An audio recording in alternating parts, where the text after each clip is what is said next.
act representing the instruments of Jamaica on that tour.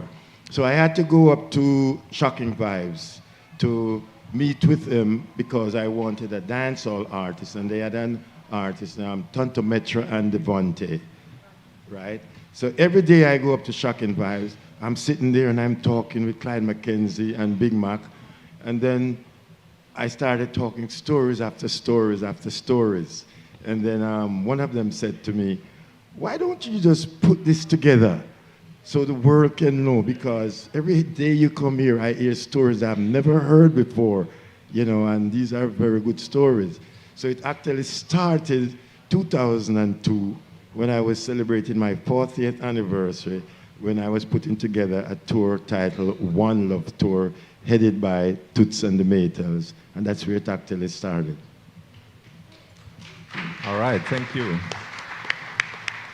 I don't know, Clyde, McKenzie, can you hear me? Yes, I can. Okay, great. As we all know, to Jamaica, it has not always been the highest priority to preserve its musical legacy. As the editor of this book, can you tell us what it means for Jamaica and the world to have a book like Reggae My Life is? Well, Copeland has a great story to tell. You know, as a participant observer, he has been close to some of the major incidents and events that have shaped not just Jamaican, but, and so it was very important for him to tell his story. He has seen so many different things, and I think there are many lessons to be learned from what he has seen. Copeland was able to see a lot of things close up, and so I personally learned quite a bit about some of the inner workings of some of the bands and some of the other people who were involved with the music from my interaction with Copeland. And so to me, that's a very important development for the music, because as you indicated, been very good at preserving the stories, and we have created the kind of legends right now with us, you know. And as you referred to that phenomenal showcase, and that had to do with we assembled some of the most incredible musicians we have ever seen in one place to really honor and celebrate Jamaica, and also to support the release of the launch of Reggae My Life is. So yes, Copeland is a keen observer and an important one and an important player, and so his recollections are very, very critical to our understanding of what took place over, you know, the last, well, it's basically 60 years of experience. Yes, thank you.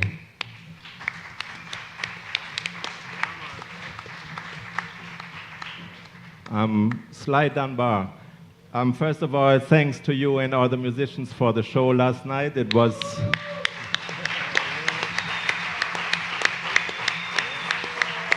so incredible to hear this quality of live music, which you don't get to hear every day. I would like to say thanks for having us here again at Rototom, and we felt great last night performing, because we did this one for the people, for the Diamonds, for Robert Shakespeare, and just to keep the music alive, organized by Copeland himself. And playing with all musicians like Lloyd Parks and myself. He's my teacher, he's my tutor. A lot of people don't know that, so it was great for me and him to be on stage playing together, you know. And Chinna and myself grew up together, all of us, so it was a great feeling being on stage and playing, you know, just for the occasion. Robert Shakespeare, Diamonds, and everyone who was past, you know. And I would thank you all for coming.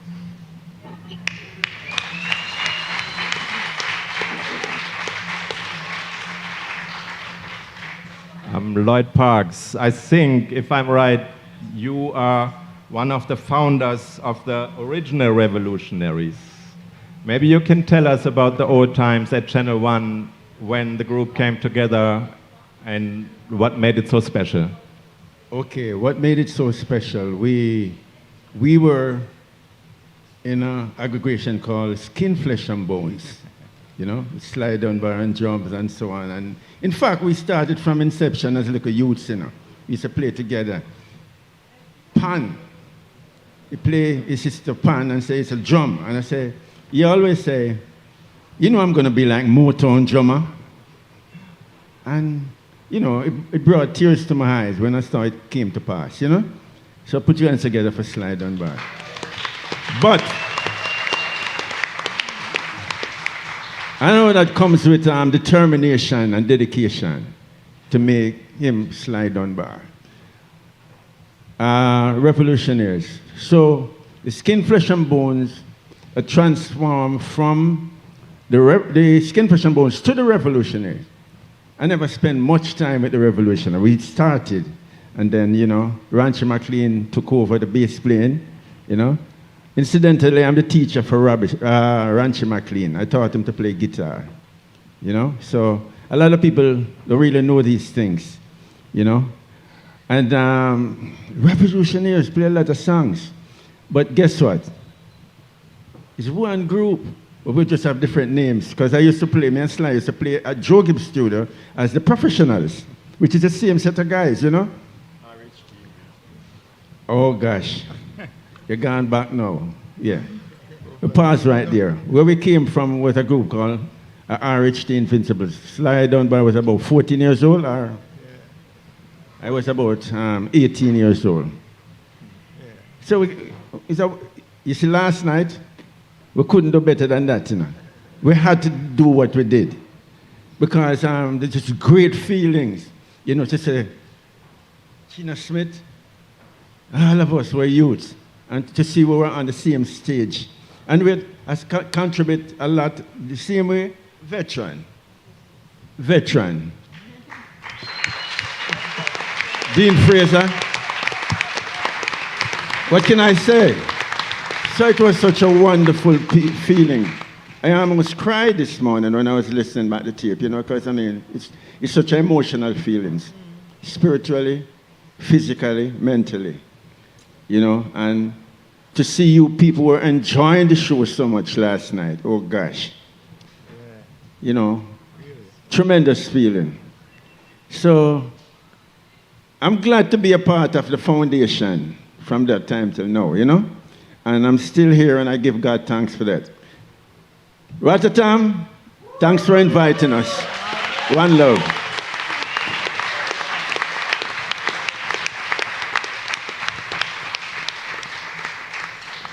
A question for Dean Fraser.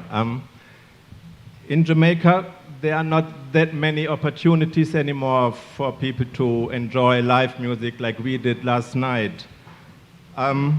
What do you think has to be done to preserve this art form for generations to come to be able to enjoy it? Yeah, well, I must say greetings to each and everyone, firstly, and I want to thank you all for making this a very humble and great thing that happened. This is good history, you know. I think people like ourselves on the panel right here, it's our responsibility to do our best to mold a lot of our young musicians so that they are able to carry through this music and this music form, you know. I must, of course, mention my trumpet player last night. He's like 22 years of age, he's quite young. His name is O'Keel McIntyre, right? And he's a fantastic musician. And And I saw him maybe 2-3 years ago. Himself, me, and Nambo Robinson did a session, and he was quite amazing. You know, he was like this little sponge that reminded me of myself as a youngster, and I know that he is one of the youths that we will make sure carry through all of this music form, and I know he will. So it's really our responsibility at this time to pass as much as we know down to these youngsters so that they are able to keep the reggae music alive.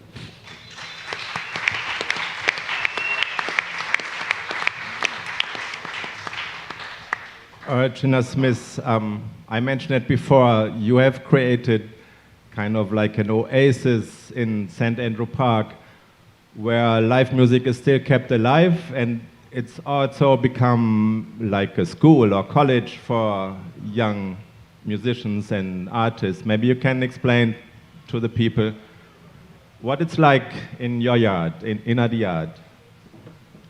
Well, in the yard is in the yard, but here's the different thing. Here I'm in love with Rototom now. Rototom is where the party is happening. It's not really Jamaica. And I'm glad that I'm invited. To see how they them really I enjoy the thing and respect the thing that much that when I give I a gig. Because Jamaica now keep the party like this. You understand? I'm going to say it again. Jamaica now keep the party like this. So it's good that we can see the people them gather like this. We come taking Dean Fraser, Bobla, Charlie, you know what I mean? And Lloyd. You understand? They them keep a big party and you want to say. But, you know, right now, St. Andrew Park is supposed to be a heritage spot. Some people from the government, this the thing. You understand? I make it look. Me area police them every time them. If me play my jukebox, them come lock it off. You understand? The hotel me I stay, I feel like me up on Sunset Boulevard. Because I star me I see me I draw my spliff. But them see one police. So this is where the party is happening. And I'm respecting Rototom for keeping this party annually. Yes, thank you.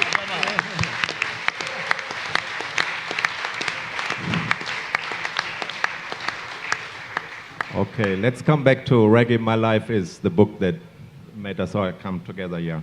Copeland, I can imagine, you know, you're telling a lot of like personal stories that you experienced during your years in reggae music.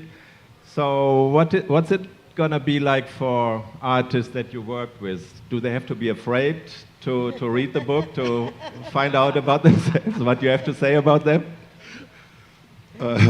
First, I just want to acknowledge one person here who did a great job on the book. Rob Kenna, can you stand, please? Where's Rob? He wrote the forewords for the book. Editor of Vibe magazine in New York, right? And he's a great guy, and when he came forward, I felt assured. All these people on stage played a great role in my 60-year journey, because I'm celebrating my 60th year too. In the book, every one of them is mentioned in so many different stories. Lenky, can you stand? My keyboard man over there. Yes, Lenky. Right. Lenky, give him a round of applause. Bobla? Babla. Bobla? Yes.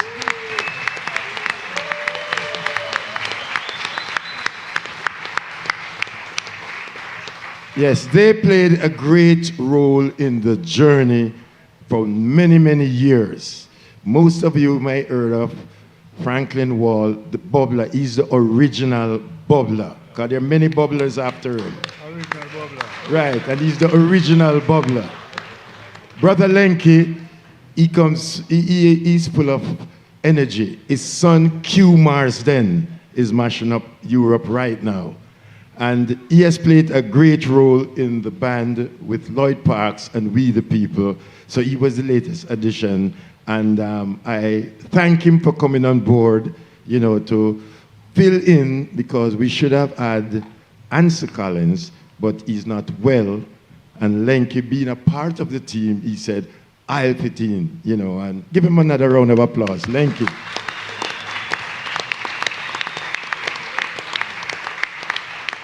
Now to get to the serious part of the question. Yes, I have toured with, I would say, 98% of the artists in the industry. I started out, so I can tell you, our first tour in 1976, Lloyd was there with the Mighty Diamonds when they were one of the hottest commodity around. And we toured in the UK, ran into Chinna in England, playing with Bob Marley and the Wailers.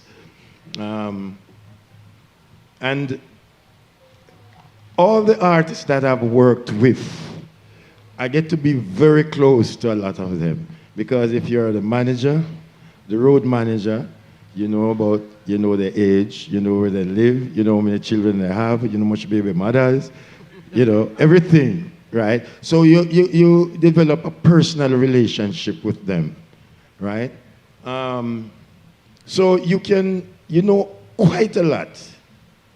Now, this book is not about talking about each and every one personal life, right? There are a few things that I had to leave out, and there are a few things I had to highlight, because no matter who it is, if they make an error during their journey, right, I want to correct it so the young ones don't come and make the same mistake.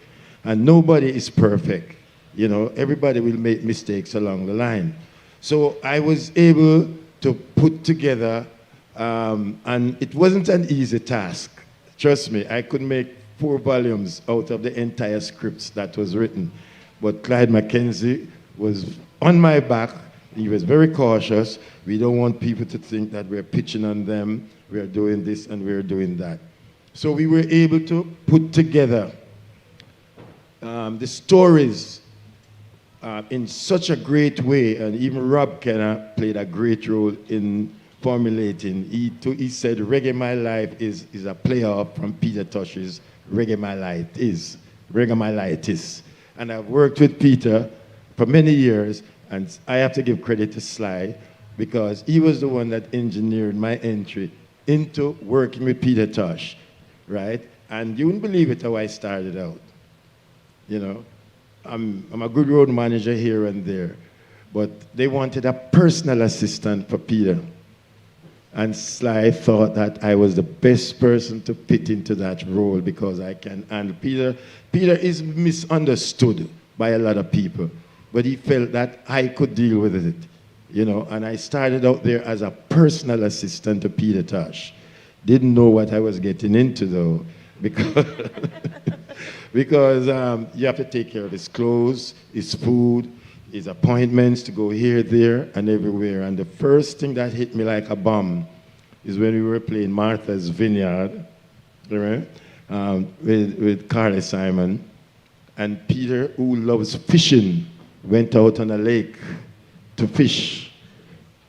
Peter came back about 9, 10 in the night with a big bucket of fish. And he came to my room and said, "Brethren, steam them with crackers for me." Now, I've never cooked ITAL food in my life, but I was a Boy Scout for many years, because that played a great role in my life. You know, so I know how to cook. I'm a very good cook. But to cook ITAL food for a Peter Tosh was a challenge. But I decided that I can face anything. But guess what I didn't know? I took up the phone and I called my mom in New York. "Mom, how you steam fish with okra and crackers without salt?" "What? Without salt?" I said, "Yes, Mom, just tell me." And she guided me along. So I finished. Peter came. "Why, your Boy Scout days are sure good, you know." Didn't know that I was being instructed on the phone as I was going along. So I started that way. Then on the tour, I was doubling as MC on the tour. So I had to develop a pattern of getting to the cities in the evening, get the food ready, run down to the venue, scout it out, make sure Peter's room is fine, everything is intact, blah, blah, blah. Get back to the hotel, get him ready, right? Come down to the venue, sit him in his room, get everything ready, make sure I get the hot milk for him, right? And put it in his thermos, and then I start the show. So starting then, it was a great, great experience for me. And then it evolved because as I was going along, I learned everything. So I moved from being a personal assistant to a road manager, to a tour manager, to a booking agent, to just about every angle. I wore about 10 caps at one point in the industry. But that helped me because I was able to have a great knowledge of the industry, both in and out. So working with all these artists from way back when coming through the line, you know, was a great experience.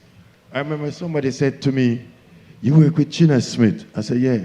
"How you deal with the man and the man have 16 different personalities?"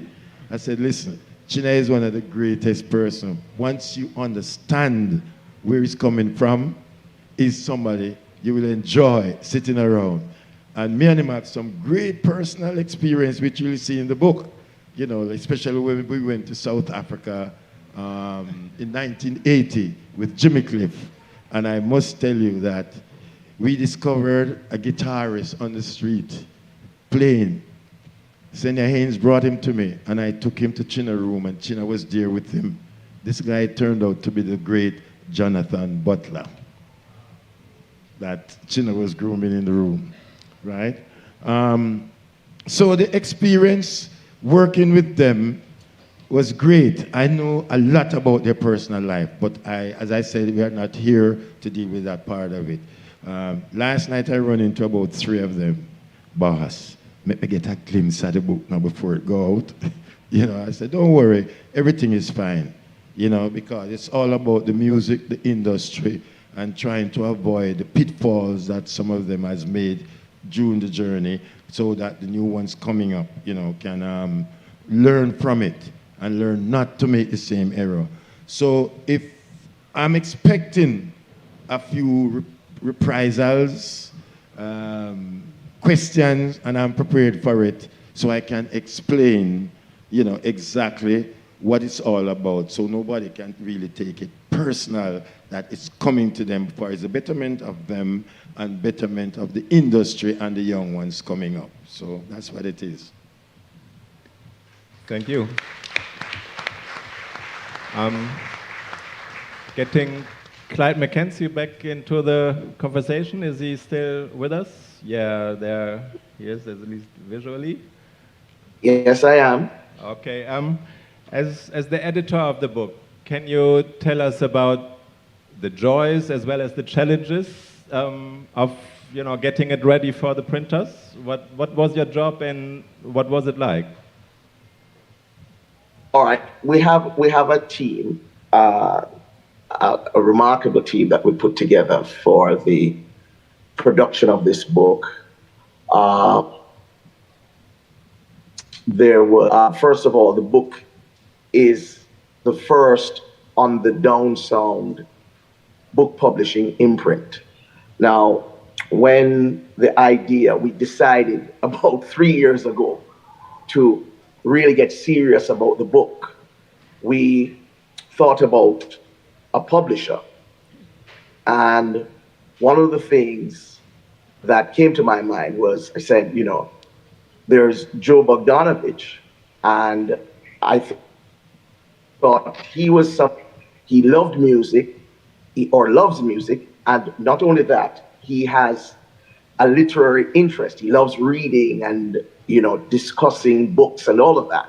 That's a side of Joe that many people don't know. And so I thought fitting pitch the idea of publishing the book to. And so we ended up with forming Down Sound Book Publishing. Then we assembled a team which included Maxine McDonough, who is the editor of the project, and we have Maria Papafazio from Greece, the designer, who is brilliant. I mean, in terms of her uh, and that little team, along with me, Copeland, Copeland's wife, and my wife, were really the core of the production of this book. It's a labor of love. It took a lot of time because, you know, what was happening is that Copeland did his stories, which I became familiar with over the years. I mean, you know, and so I was able to say to Copeland, okay, Copeland, I want you to talk about James Brown. And I say, well, this chapter we're going to call it Here I Come. Or we're going to speak of Gregory Isaacs, and it's going to be tuning. And then Copeland would relate, or, you know, in his own style.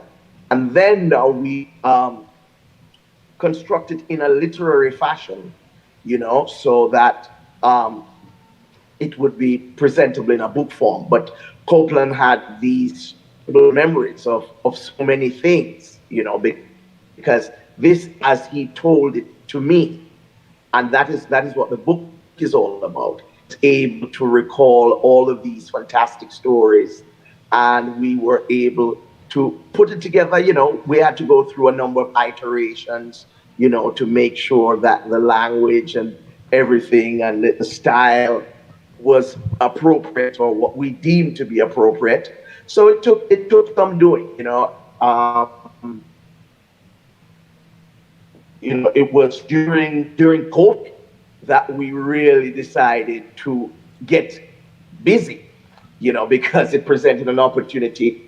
I remember being locked in for about 2 months, where I was just focusing on getting the manuscript ready, you know, pulling together all the pieces, you know, sequencing and doing all the necessary steps to make sure that the material would be represented in a way that we really, and I'm happy to say that, you know, Copeland went beyond what would have been expected, you know, in terms of organizing this whole thing.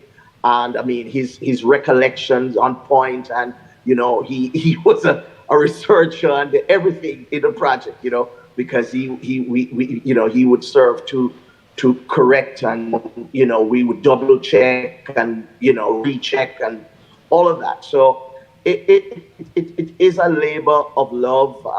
It is a learning experience for me. Copeland said it's a learning experience for him.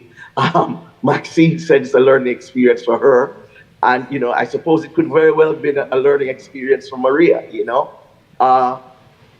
Maria was very, very good and helpful, and we're very thankful for her and the design, and, you know, getting it printed in Greece. And so we're very happy with the outcome.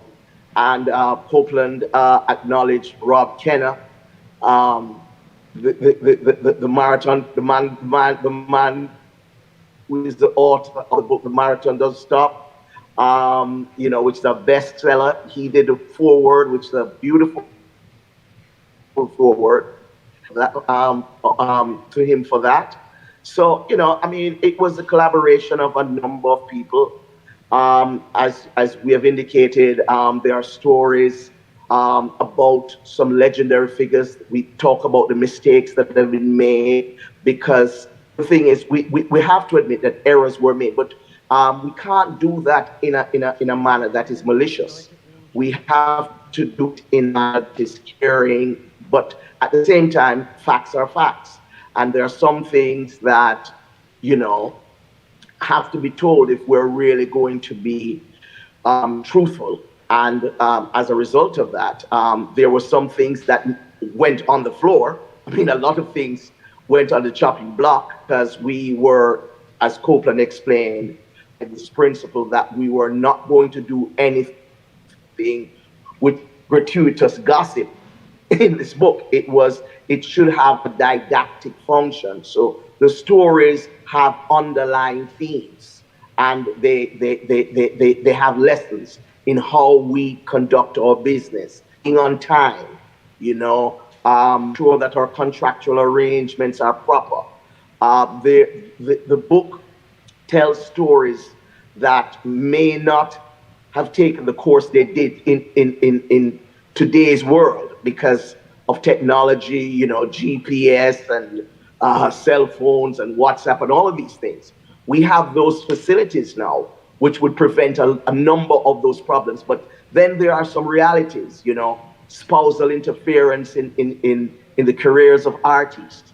Those are the dangers of that. But then there are the positive things, like a personality like G. Fitzbartley, who was a connector, who really put Copeland in touch with a lot of important people, including Bob Marley. So it's a funny story because it's about people in sometimes moments when they're really excited or in a mood, playful mood. So it has a lot of humor in it, and it's a book I would commend to anybody who really wants to get a picture of what Jamaican music has been about in the last 60 years. Yes, thank you. Unfortunately, I myself only got the book the day before yesterday, so I haven't read it all after we are at a reggae festival. But when I read the first chapter, it's a chapter about Copeland, your humble beginnings in Jonestown and then Trenchtown, and I was surprised how humorous it is, even though it's a serious subject, and at the same time, you bring across also to foreigners like myself what it was like to live in a tenement yard and what it looked like. And so my question is, what was your vision of how you want to tell the stories? I mean, you have the stories in you and you've told them to people many times, but to put them in a book, what was your idea how you want to reach the people with what you had to say? Wow, that one is something. No, first I said I'm just going to be real, right? Because I don't want it to, fantasy stuff. People always, Peter Tosh always tell me that there's a reality after the fantasy. So I decided to keep it real. Yes, I was born in Jonestown, a family of 12. Brought up mostly by my mom because my father just came by and visit occasionally, and every time he visited, my mom had to make a trip to the maternity hospital. Right? So out of that came 12 children. Originally, my mom is from Cuba. She was born in Cuba. Her father is Irish. My grandmother is Panamanian, and I was born in Jamaica. So I decided that I'm just going to tell the story real short and down to earth, right, from my school beginning. And it was very exciting because myself, Marcia Griffiths, Bonnie Whaler, Frederick Waite from the Techniques, right, Slim Smith, Freddie McKay, we all went to the same school, starting from Chatola Park, right, and then we went on to Bonnie Whaler went on to All Saints. I went on to Kingston Senior, where we ran to Carl Dawkins and the rest of the Techniques. So it was a musical beginning from school, from kindergarten school, from we were 5 years of age. So anybody want to ask about Bonnie Whaler, I can tell you about Neville Livingston, I can tell you about Bonnie Whaler, I can tell you about Jabby, because I know all those three people, which is one person. But I decided to just run through the stories, very simple, because Bob Marley made Trenchtown a whole world known about Trenchtown. One of the biggest songs that he recorded was about the Trenchtown experience. So it was it was pleasing for me, the fact that I experienced some of those experiences, to tell it, because I used to pass by when they were rehearsing down at 2nd Street. And after we left school, Marcia went one way, Bonnie went one day, and one day I'm coming up, going home in Trenchtown, and I heard some singing. And when I looked in the yard, I saw Neville. I said, wait, Neville singing? Because Neville was a dancer, you know, that's Bonnie. I was a dancer in school, I couldn't sing, you know. Neville was a great dancer, right? So I went in and I saw them, and they were just singing, singing, singing. Joe Higgs, the tutor, was there, tutoring them for harmony structures and all that kind of stuff. And I'm sitting there watching every single thing that's going on. And I remember one of the visits, they wanted to call themselves a name. And they came up with the name, the Teenagers. And then somebody said, no, there's a group named Frankie Lyman and the Teenagers, so you can't use that. They decided to call themselves the Juveniles. And that didn't sound connecting. And they kept going on till they decided on the Wailers, right? Because they said in the ghetto you have to wail, cry. So it wasn't hard to tell the stories of how we came up. My mother brought up 12 of us. And I tell you, it wasn't easy, because my first trip overseas to represent Jamaica was 1961, right? And she found the money to help. I was in the Boy Scout, and I went to an international jamboree in Trinidad. And that was, I mean, to fly in a plane in 1961 is a big thing in Jamaica, you know, right? So when I came back, it was like a big thing all over the paper. And then I was able to represent the Boy Scout again, because they played a great role in my liberty and my journey, you know, because I was able to learn how to be self-reliant and resourceful. I had a scoutmaster named, everybody know him as Sir B, but his name was Robert Blackman, and he was like my second father. He taught me so many things. So moving from Jonestown in the tenement yard and going to Ghost Town, where the street was just dust. You want to take a shower, you have to stand up outside with your rag and your soap and stand in line to get a chance to get in, because where we're living now, they don't have that facility. The toilet, as I said, it's a what they call it, a pit toilet, latrine, right? Where you have to utilize that. So we lived there for a while, and then from Ghost Town now was close by to Greenwich Street, where the Wailers would come up from 2nd Street, come up, walk through the burial ground, and then go onto Greenwich Street to go around to Coxsone Studio. Then we moved from there and go into the heart of Trenchtown, where now you really experience the real Trenchtown experience. And I tell you, so many artists came out of Trenchtown, and you all know it, you know. Artists, entertainers, musicians. I was living at Greenwich Street.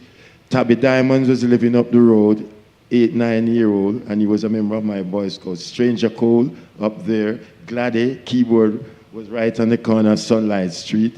You know, Sly was over in Trenchtown School, which is next door. You know, so it was an experience that, even though it was rough, but you enjoyed it, you know, and the fact that you stayed focused, that it's not where you're coming from, but it's where you're going to. It's the most important thing.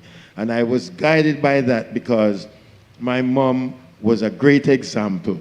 And that's why I dedicate the book to my mother, because she was the mom and the pop in the family bringing up, you know. She, as I said, my father's visited now and then. And when I went away on the first international trip to represent Jamaica, he was at the airport saying, that's my son, you know, that's my son. But he didn't even know how I got there. But we kept our heads high, and we have this love within the family that we have to keep moving up and up. And one thing my mom always said to me, you know, growing up, if you have to step down to somebody's level to deal with them, you're not making any progress. And that never left me. That's why if I get into a conversation or an argument with anybody, And I have to go down there to argue with him. I said, you know something, don't waste time, you know. And then eventually they will realize it. So the bringing up and the coming up was great. And then I remember in 1962, I formed a group named the Harmony Cats, which was harmonica we were playing. That was my entry into the entertainment business. Then I moved over to a group named the Coasters, where we were a dance group, and then we were forced now to start singing. I wasn't a singer, but I was a great dancer. And I remember one thing, I wanted to sing so bad because I admired James Brown, you know, with all the dance steps, the Temptations. So I heard that if you take out your tonsil, you can sing like a bird. And I remember one day I got the scissors and I was in the bathroom looking in the mirror trying to find my tonsil. Oh my God. You know, and my mom was passing and looked at me and said, what the hell are you doing?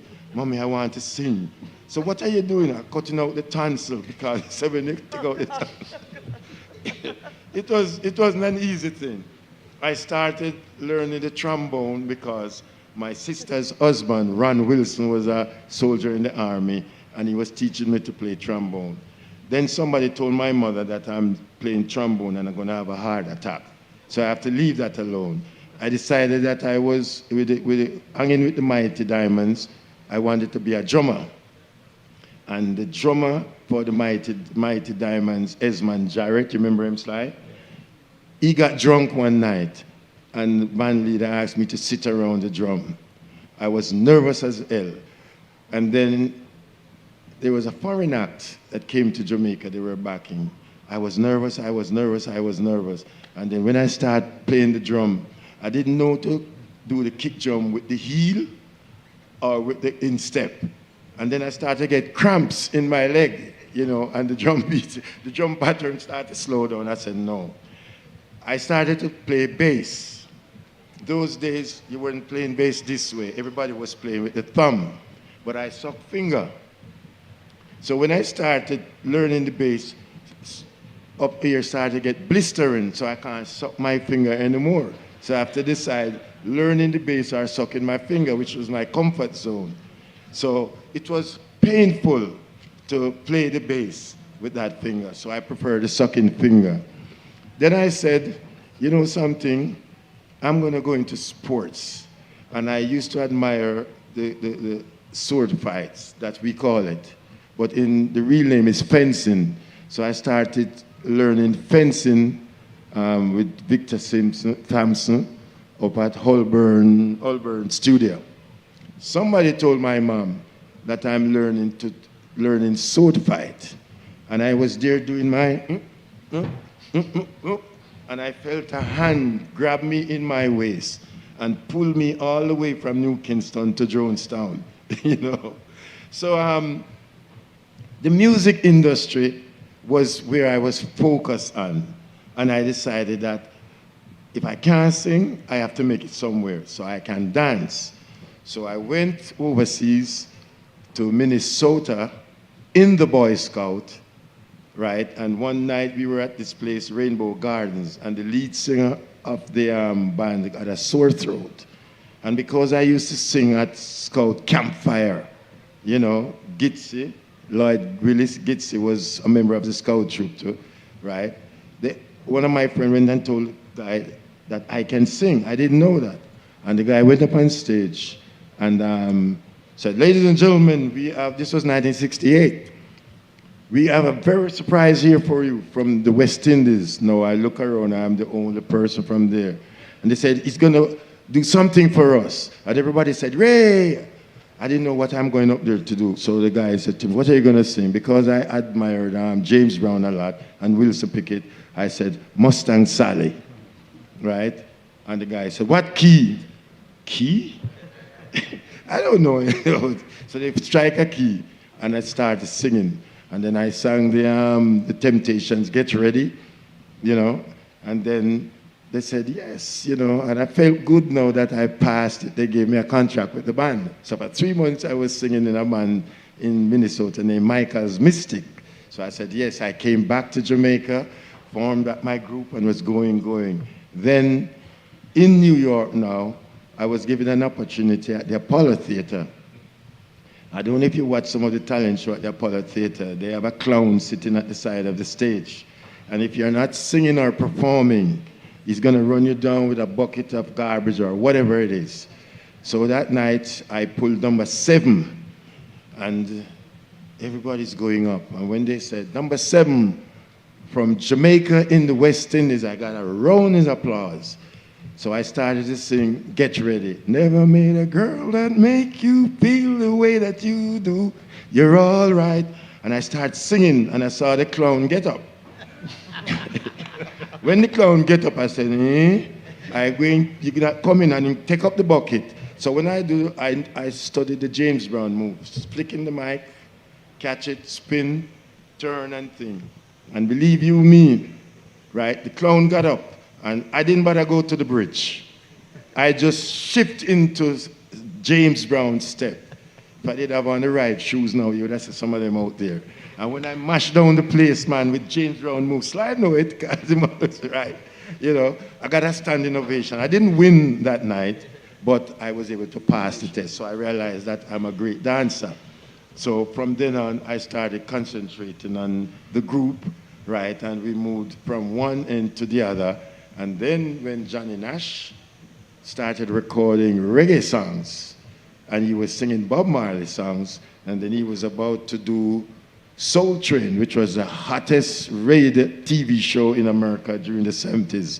They wanted somebody to show America how to do the reggae dance.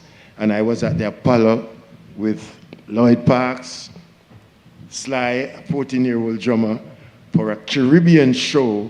We did 21 shows in 1 week. 3 shows per day, 7 days for the week. And while I was there with my group, Logan Westbrook from CBS Records and Don Cornelius and Johnny Nash came over, and they saw us dancing. And that's when I made my big break, and I was on my way to California to dance on Soul Train. So I moved up the rank and come out of Jonestown. Now I'm a big hit in New York City.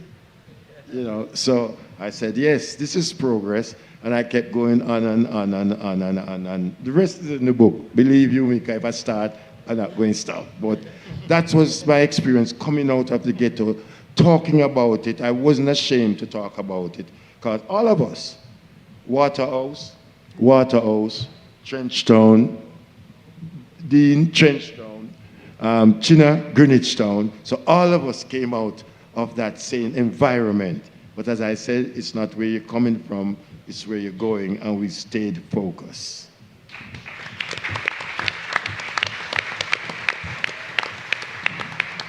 Thank you, Copeland. I would like to include my colleagues David, Pierre, and Anne into the conversation, because with a panel like this, I know they have millions of questions. So I have a question for Copeland and Clyde, and I have a question for the good musicians gathered here. So Copeland, you know, I'm sure Rob Kenner can tell you, those of us who have been fortunate to write books, we know it's not an easy thing, and it's something that takes time. And you mentioned before that you conceived the book 22 years ago or thereabouts. So I wanted to know a bit about your writing process. You know, I know other people that have day jobs and they tell me they write at night, and other people tell me they get up early and they write in the morning. So, I mean, when you actually wrote the book, how did you put it together? And then, Clyde, I hope you can tell us a bit more about that editing process and how you decided what to leave in and what to take out. And then I'll come back to the musicians with my other question. Okay. Where's my wife? She's here? I can't find her. Right? Can you stand? Where is Juanita? To your left. Yes, stand up, stand up. Yeah, right. Well, I'm glad she's here, because many nights after nights after nights, I don't go to bed before 5 or 6 o'clock in the mornings. And I'm there sitting. She goes out, she come back in, she see me sitting there talking. She thought I was getting crazy, but I'm narrating the stories in my head, you know, and throwing my thoughts back, you know, and come down. And then I would start writing them, typing them out, putting them down on tape and putting the stories together. The story, I remember the Peter Tosh one was the longest one because Peter Tosh's journey had so many stories and dramas, and that was the longest one that I worked on. So on working on this manuscript, I wrote quite a lot. And as Clyde would tell you, I'm a very detailed person to go deep into explaining the whole thing. But he knows a way how to shorten it to, until the same story. So it wasn't an easy task, but I enjoyed it because it's something that I lived and experienced. It's not something that I hear or read in a book. If I experience the thing, it's easy to throw back. Lloyd always said to me, boy, you have brains like an elephant. Sometimes I remind him about things about him, So it's a gift that I think God gave me, that I could remember a lot of stuff. I can remember when I was 4-year-old, right, when Hurricane, the 51 storm.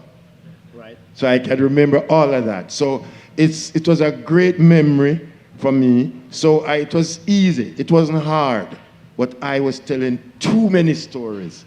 So Clyde had to just cut them down. A lot has been left out, A lot has been left out, trust me.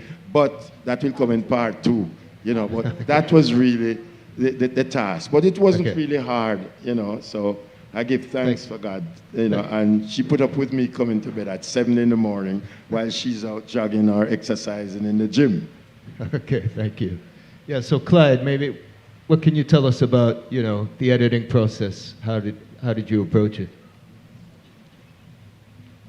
It's a combo process, right?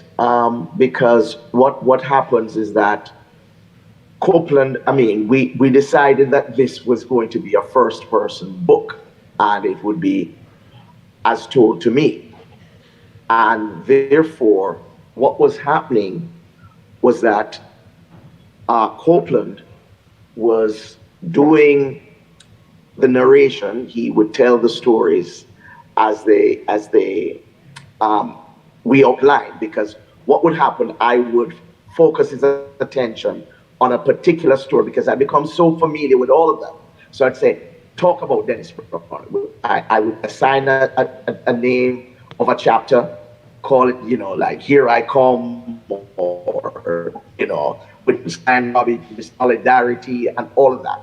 So then he would focus, and what would happen in a lot of instances, we started where he was doing voice notes, and then we would try to do transcriptions of the voice notes.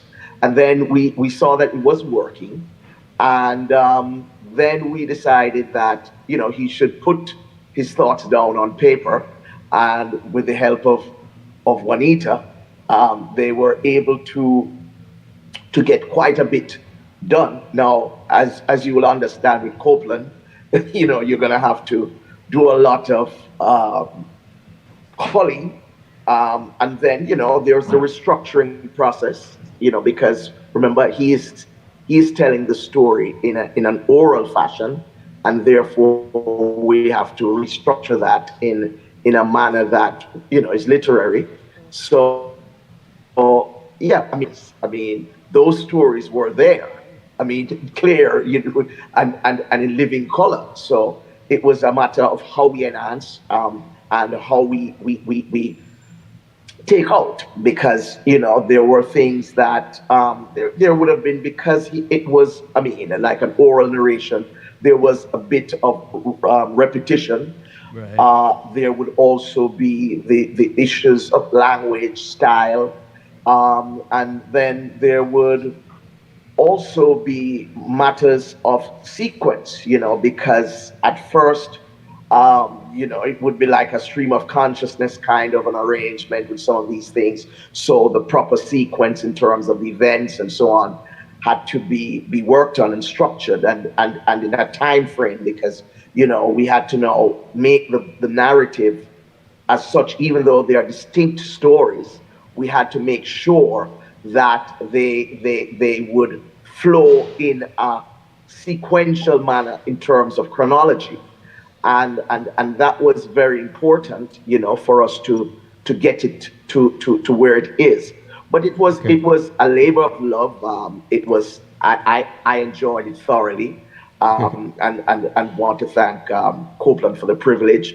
It was a fantastic work done by our editor, you know, who I worked with closely, Maxine McDonough. Then, you know, there was the team, my home team, which also included my wife, Maxine, who would also work in terms of constructing the various iterations of the narrative, because we went through many iterations of the narrative, you know, because you're going to sequence the thing in terms of chapters, then you're going to sequence in terms of paragraphs, then you're going to sequence in terms of activity, then you're sequence, you know, it's so many, it's a many-sided process, but it is something that we thoroughly enjoyed. I mean, Joseph was also involved in the process from time to time, making suggestions, you know, as to, you know, how we could do something differently stylistically, or you know, just conceptually, and that was important. And then, you know, Maria was brought in, you know,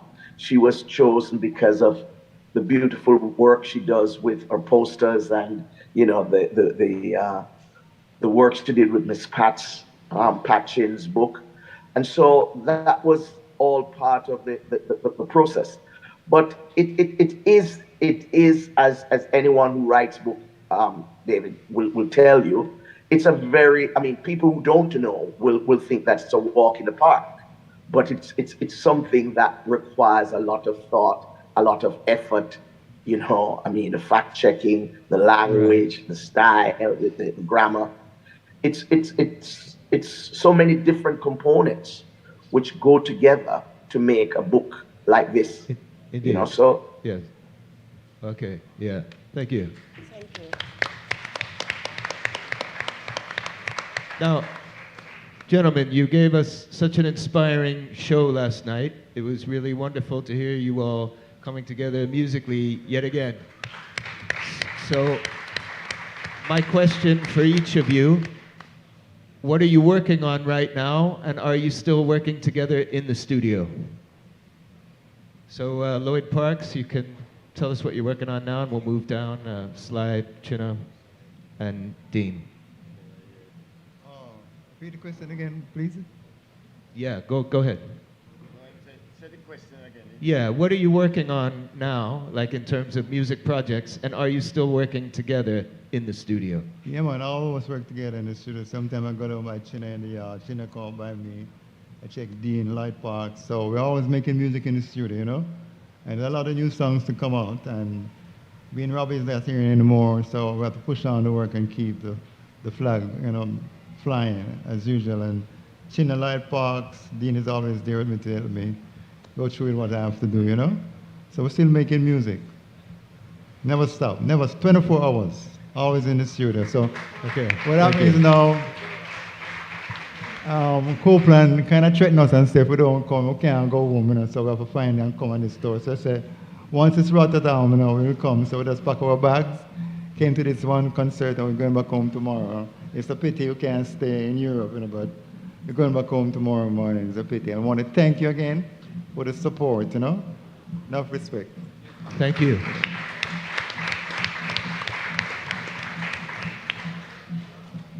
What I'm working on currently right now is Junior Biles. Junior Biles is an artist I love, and I'm outlive everybody so far. Right now, when my record fade away with him, in 1974, how much hear that? Figure it out. All right. You understand? All the brethren need is some help, some support. My brethren, Jerome, carry him come and Europe be that day and some little thing go on. But anyhow, I put together an album. No, the album already finished. It's just a company. I understand what VP I deal with. You understand? Because VP is supposed to release the thing, and Chris coming like him on. I beg him to do that, for support artists. So it's them thing that I talk about. If you hear my sound, You understand? I talk to Inner Circle, and Inner Circle give me a song with Freddie McGregor and Michael Rose. And me have a bunch of little youth. I support the thing. So I'm gonna like this album come out so we can have some money, you understand? But bless this artist to sing Beat Down Babylon, Curly Locks, Fade Away. We're supposed to know the rest of him. And I'm alive. Good. Thanks. Thank you.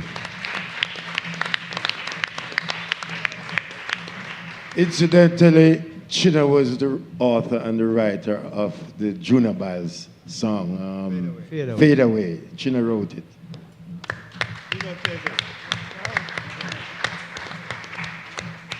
Yeah, well, for me personally, I have used a lot of this COVID time, this downtime to record, and I got the opportunity to record with Earl Wrangling, and so we just finished an album called Two Colors, and this is like heaven to me right now, to be able to, play alongside, a great legend like that, and have him, record alongside myself, and this is my new project, and it's out last month, I think, so we give thanks for that. Yeah, and it's, yeah.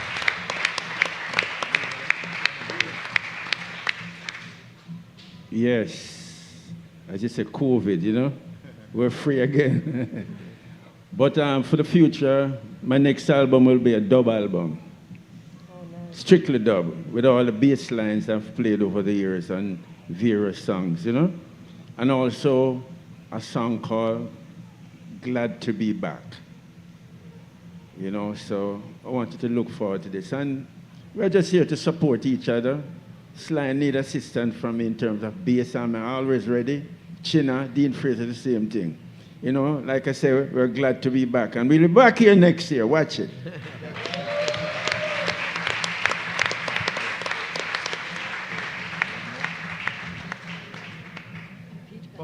For me, I think the show was too short. And it was 75 minutes, but we needed 2 hours. How much minutes is that, Dean Fraser? Yeah, we need some more time. Because so that's why we're going to be back. yeah, we had to cut all the songs. We had 28 songs, and we wanted to fit it in 75 minutes, because we picked some of the strongest songs out of Jamaica to grow up listening to. And we figure if we had 90 minutes, could really propel the thing the way we wanted to, so we have to cut them short. So we hope that next year, if they give us 2 hours, then we can just relax and play with things the way we want it to. Yeah, but a song, sir. A song like this. I'm slaving every day for my living, slaving so hard. We never get to do them. We get a chance to play that, But really and truly, though, a lot of people didn't understand last night, so let me explain it a little. We featured the Channel 1 era with all the artists who recorded during that section.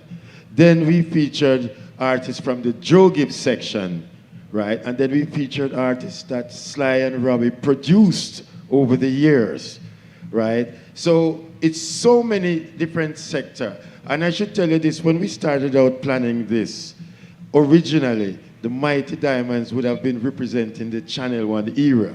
But in 1 week, we lost 2 of them, so we decided to pay respect to them when Dean took up that mantle to make tribute last night. So Dean, thanks very much, man.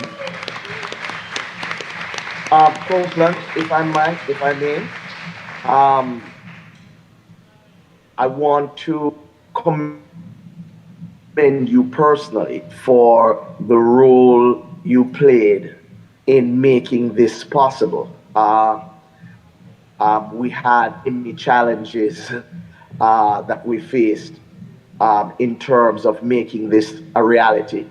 One of them was resulted in my not being physically there, but the fact is it was really something that we ought to commend you and Juanita and Maxine and Joe and all the people who made this possible. And I can't speak enough about the people at Rototom. Gina, Sabrina, Julia. They make everything easy. You know, it is fantastic. Everything that you say to them and you say, well, can this be done? They say, oh, yes, it can be. And they find a way. And that to me is what makes this festival so outstanding. It's leadership. And I want to really commend them for that. We can't speak because, you know, the assembly of these icons that we had last night and producing just the kind of hits on stage. I mean, I saw what was happening. And I mean, it wasn't surprising to me knowing the people who were on stage. I mean, this is the best of the best, you know, and it is something. I mean, I cried. I cried because, I mean, it really happened. And, you know, to see what the outcome would have been, because we knew what the outcome would have been. Once you assemble these giants, it's a natural thing. And it worked. And I mean, I am so, so happy about that. And I want to thank Rototom and the organizers again. And hats off also to Copeland and to Anita. And my pleasure giving the support to this venture because it had to happen. Thank you. Thank you. I think this is a good point in the discussion to open it up to you, our dear audience, to ask questions to our esteemed guests.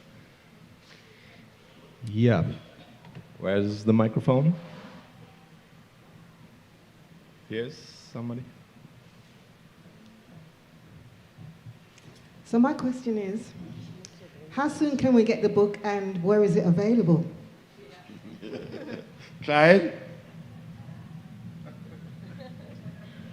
Clyde? Yes. Yes, the question. I'm here. The book is on. Yes, Copeland. No, the book question. is en route from. The book is currently en route from Athens, where it was printed, and it will be available on the major platforms within the next 3 weeks. So we are going to be on Amazon and all the major platforms in retail stores, at the airports. We'll be all over. Okay, thank you. Yes, bless up Sly and the musician. I've been very lucky to record them a few months ago in Jamaica. So love. And I have a question for Sly. I don't know if you checked the Dub Academy, but 80% of the music is a straight four style. They call it stepper here in Europe. How do you feel about it? Like your beat is like what people prefer now and doing it and copy it. Hey, Tropical Dub, what's up? Wagwan. Not much.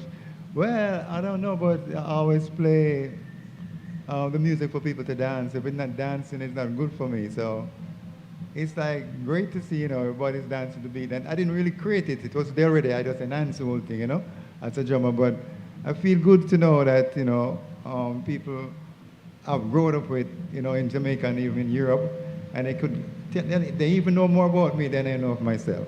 Because sometimes they come and say, "You're playing this record?" I say, "I don't know." And I say, "Yes, you're playing." And I feel good, that everybody, like what I'm doing. Because what I'm really doing is playing for the people. I don't play for myself.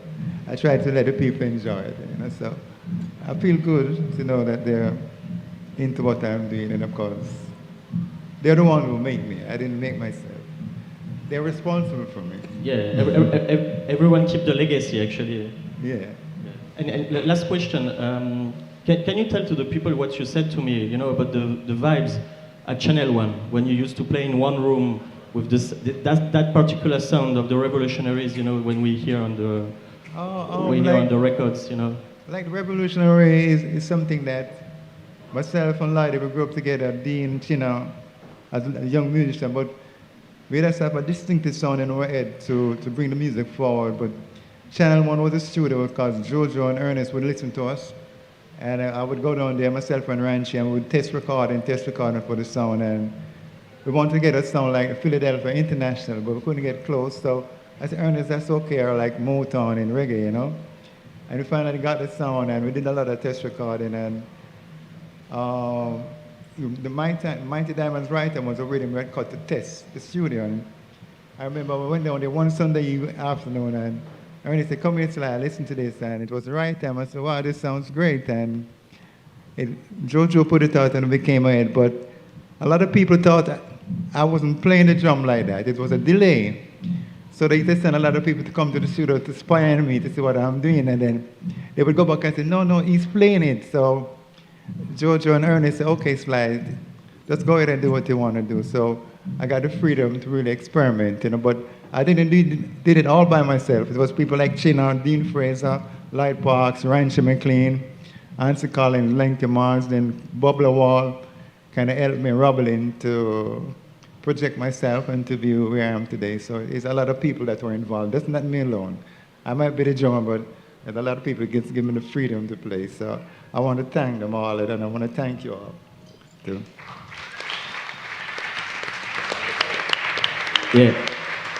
Yeah, bless up. Just last question for Lloyd Parks. Yeah. Can you tell us who made the rhythms, Joe Gibbs and the professional? Was it Joe Gibbs or the musician who made the rhythm for Dennis Brown? Absolutely. It was the musician. You see, we're the real producers. These guys are just executive, the finance session, and I'm going to sell them record. And we in the studio, we build the rhythm.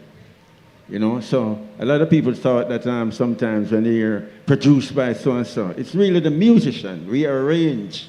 So they get all the credit, and that's very unfair. But we're happy that we're the foundation.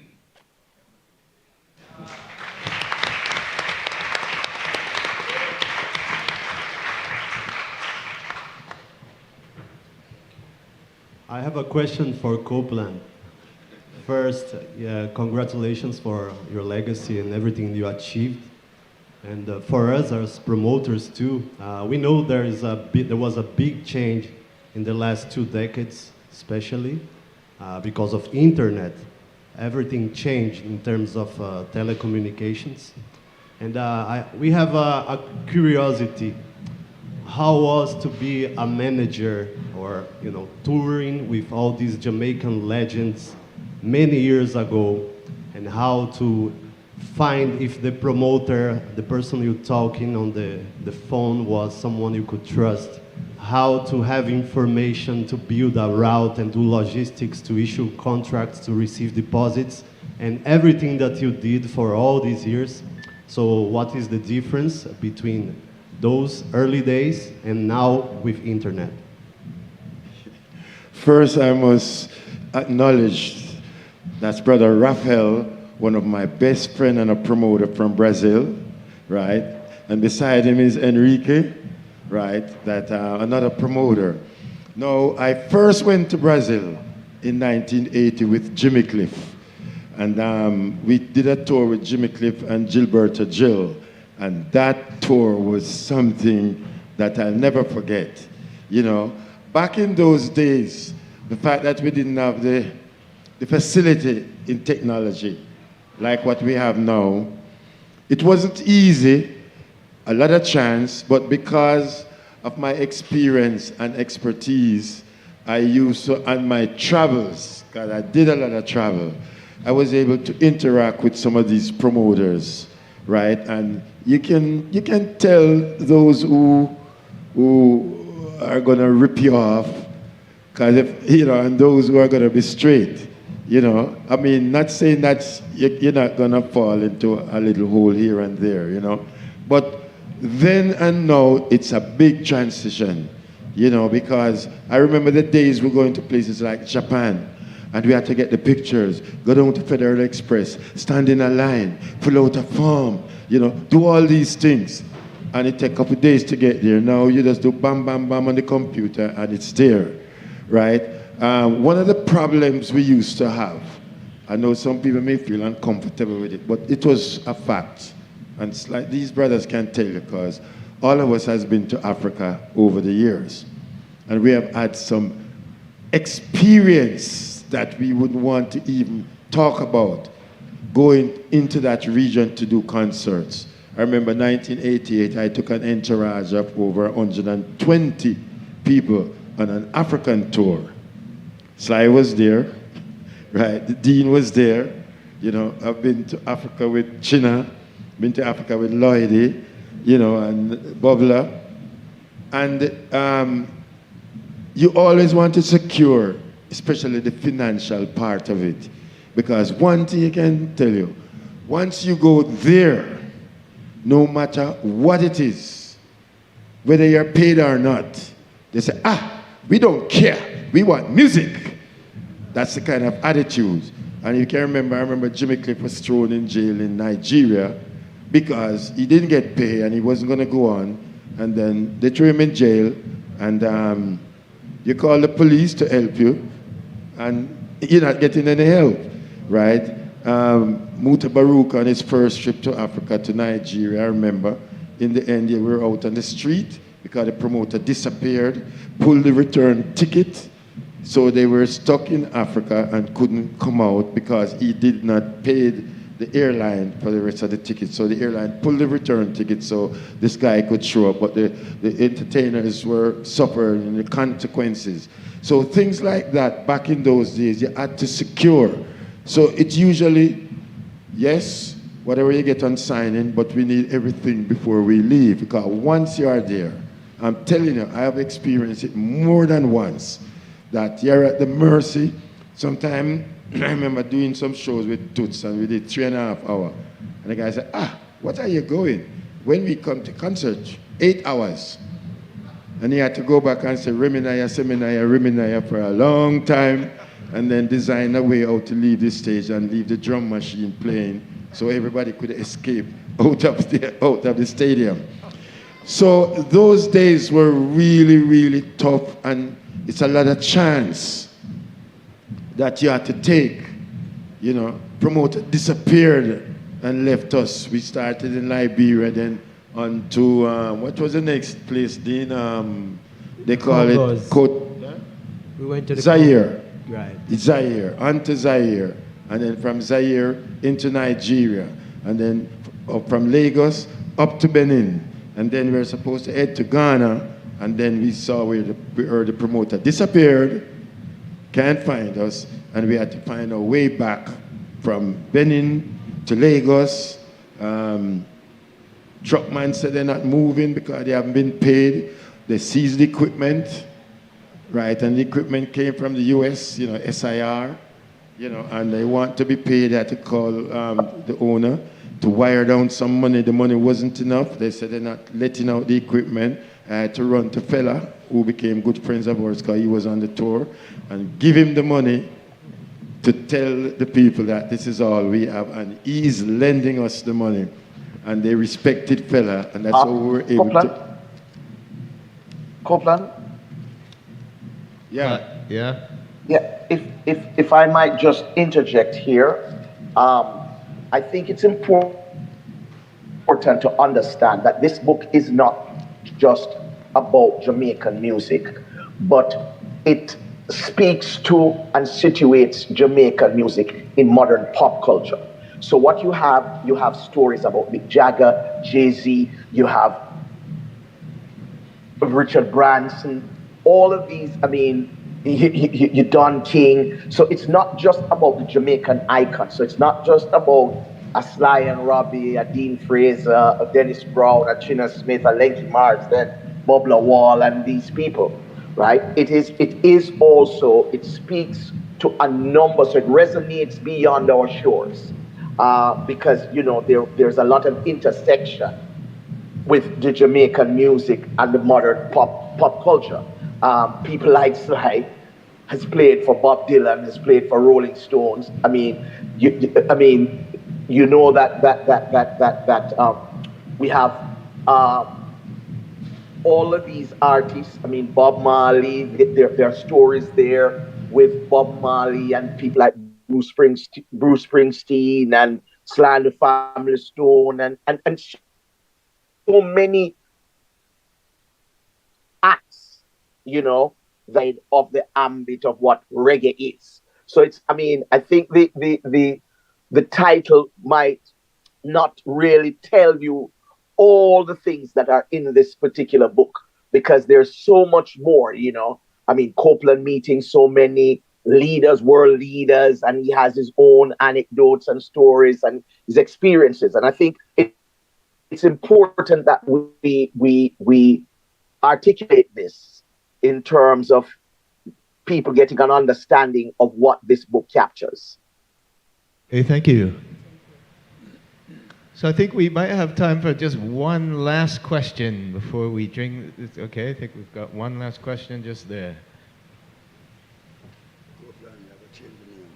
Music, my life is what I said, reggae, my life. It's a reggae idea. It makes sense? It make any sense? Yeah, go ahead. All right. First of all, I want to give thanks for these amazing legends right now here, because they are the foundation of reggae music.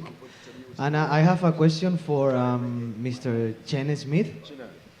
Chinna? Sorry? Yeah. There's a reggae band which I found very enigmatic, which is Earth and Stone. They recorded just one album with you and Dean Fraser and also Sly Dunbar, Earth and Stone, Cool Roots album. Actually, I think, correct me if I'm wrong, you sang yesterday one song of that album. Yeah. So I didn't find that much information about this this group, this duo, right? And I found it like a heavy roots music. So I don't know if you, Mr. Chinna Smith, you can give us some information about this group. What happened to them? Because they recorded just one album and a few singles. Thank you. The lead singer dropped out, and, you know, the trench down thing. Died. Yeah. Well, that happened, you know. One time the people, them just rare and just drop out and them just forgotten. Because of Jamaica stay. Yeah, them, you know, the great one, them, and kind of confusing. It's just like we come in here day to day, all right. We leave from Kingston to Mobile. When we get to Mobile, it's a Copa, I said them name, Copa airline I deal with it like we're farm workers. You know, is this visa right? I'm saying call the Spain embassy. You know, I mean, it's the weirdest thing, right? No matter doing some luggage. Says the whole thing, everything all right when we get to Rototom. But the thing fucked up in Jamaica. You understand, leaving out and you talk about these icons and these. We're not icons. You understand? Because the people them deal with it like, what? Farm workers. You understand? And it's from the Jamaica angle. And it's them thing that I kind of resist. You understand? Because people ray. You know what I mean? And some little girl. I like when I check who was operating at Copa Airline. On Friday, when me, Garfield, what's name? Garfield, yeah, I know the people them treat me. You understand? Coming from Jamaica. Everything all right when I reach Spain. From Madrid, ground transportation, perfect. When I get to where the place I wait name now, nice. I feel like my dear son. Yeah. I feel like my dear home, away from home. And home no feel so. Them look up, you know, me have to tell the girl, say, I know maybe me a scammer, you know, I am. Because I'm be a them scamming place. No, me a musician, a guitar I play. And Bubble I play keyboard, and Garfield, McDonald, an engineer. So them thing there, but everything. Rototom, I love the party when I keep. You understand? We have the best party in the world. Tone of respect. The artist and the musician. I love it. I love it. Sly love it. Lyda love it. Dean love it. Bubble I love it. And yeah. And it's more love. We just want to use this opportunity to acknowledge some people that part of the team and played a great role last night. The singer, brother Peter Gale. Yeah. Right? Yes. And this ship could not be sailing without our technical leaders. So I'd like to put your hands together and let's welcome our house engineer, brother Rory Baker.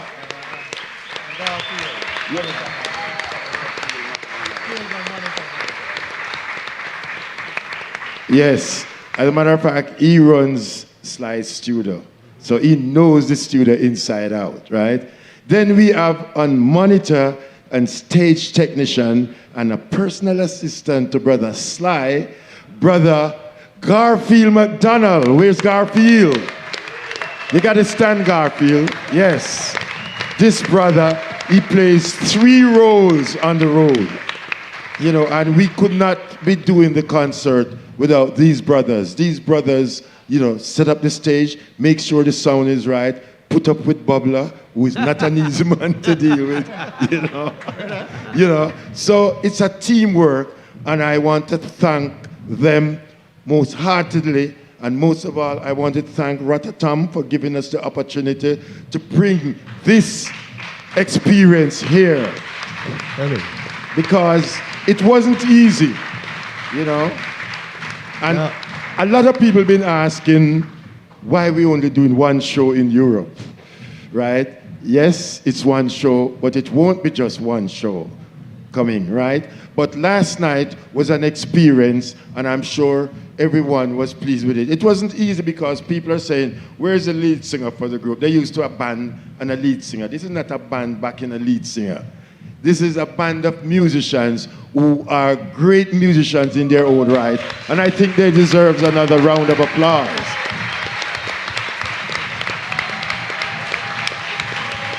Lenky, Bubbler, Lenky, Bubbler, Dean, Chinna, Lloyd Parks, and the great Sly Dunbar.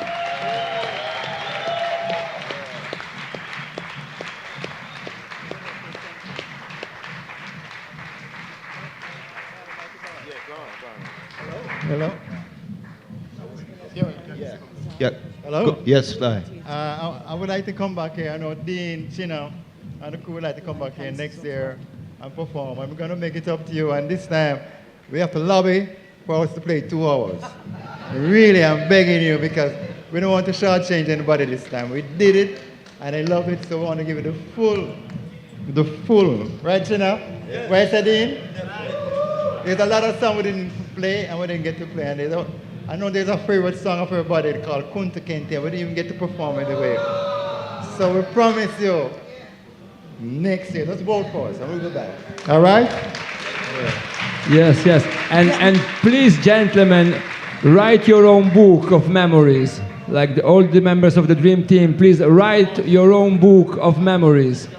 Yeah, I wanted to say, you know, it is so important that we have books by Jamaicans. As much as we are writers and journalists, and we have a lot of other people on the panel writing books, I want the stories directly from Jamaica, and thank you all for collecting them and telling them. And another aspect I really rate, and I hope also the singers and DJs and everybody else rate it too, is the unity among the musicians.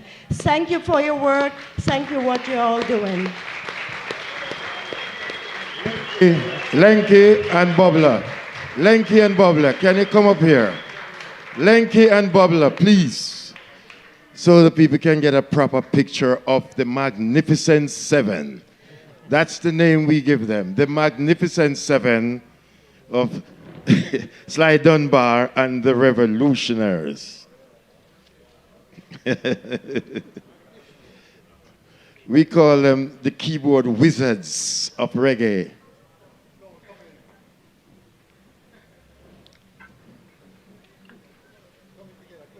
Come in, Mama.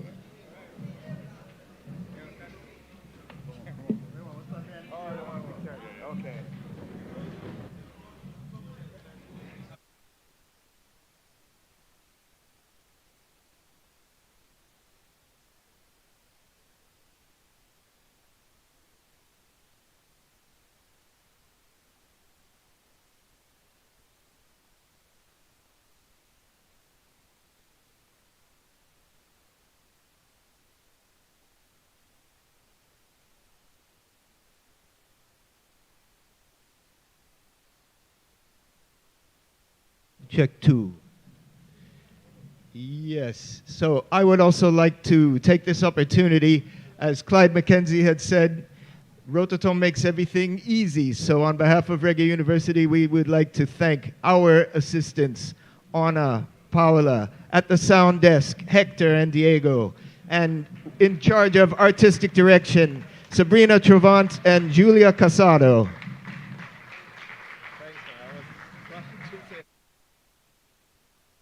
So we've, the sessions we did this year were really touching and very pertinent. We thank each of you for attending here. We look forward to seeing you all next year. We've missed you, and without you, we are nothing.